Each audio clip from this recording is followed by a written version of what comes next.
Hey, what's up guys? Welcome back. Today I'm going to be kicking off Cookie Week by showing you how to make a delicious candy cane macaron that's just perfect for the holiday season. I'm also participating in Kid Community's biggest collaboration yet, a Christmas cookie countdown. After my cookie recipe, be sure to check out all the other recipes in the playlist. There's going to be a new recipe every day up until Christmas, and some of the folks I'm going to be collabing with are Gabi from What's Gabi Cooking, Stacy from One Hungry Mama, and Sarah Lynn from The Domestic Geek. Now it's time to get into my recipe. First up, you're going to add your egg whites to a small mixing bowl. You're going to whisk that for about 2 or 3 minutes until they're slightly frothy. Then you're going to add your granulated sugar and continue whisking with a good amount of elbow grease for about 5 to 10 minutes until you have soft peaks.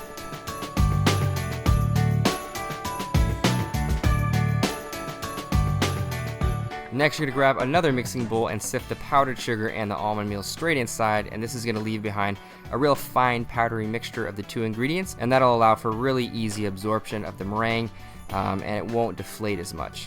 Give this a stir just to make sure it's all equally distributed, and once that's done, you're going to fold the meringue into the dry ingredients a third at a time, using sort of a scraping and a folding motion, making sure not to deflate the meringue too much. But really the consistency that you're looking for is sort of like this flowing lava. If you drip it back into itself, it should absorb in about 10 seconds. If it doesn't, it's either too thin or too thick, and either you need to add a little bit more dry ingredients or just slightly a bit more meringue.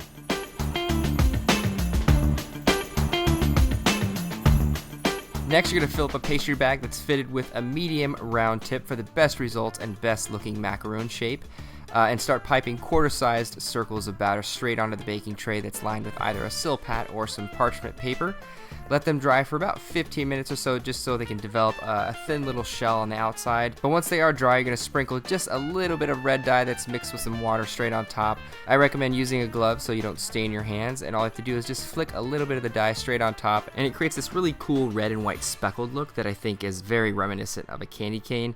Just very cool coloring. Obviously, you can do really whatever you want. I think this is a really cool little technique to apply with a lot of different colors and flavors. But once you're done coloring your macaroons, you're going to throw them to a 325-degree Fahrenheit oven for about 15 minutes.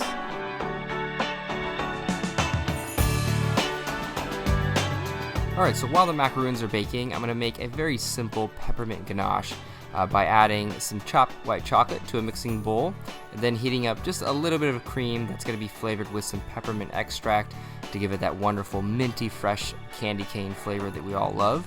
And then you're going to slowly just pour that hot cream mixture into the white chocolate until it becomes very thick and starts forming a wonderful smooth ganache.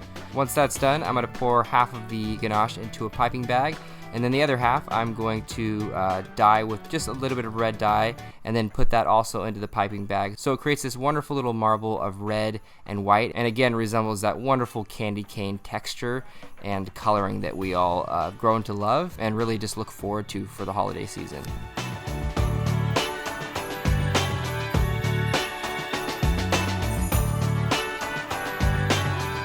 Alright, so once the macaroons are done, you're going to pull them out of the oven, let them cool down for a solid 15 minutes. Then you're just going to gently remove them from the tray and start filling them up with that wonderful minty ganache that you made earlier. Sandwich the filling between both the macaroons, and you can eat them fresh right after you assemble them, or you can let them sit overnight so that minty flavor absorbs into the actual cookie. But either way you eat it, it's going to be absolutely delicious, and I think this is just a fun take on a holiday classic, and hopefully you guys enjoyed.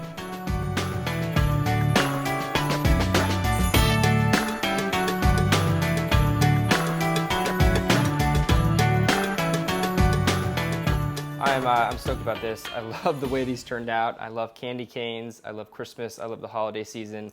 So this sort of sums it up in a little cookie bite, and I'm excited to try it and tell you guys how I did. So let me chomp into one of these candy cane macaroons and tell you guys how I did. Oh, ooh, got some weight to it too. Nice little specks on them. All the little, symbolic red and white combo going, of course, with the filling as well. Peppermint. Okay, let me just eat it and shut up.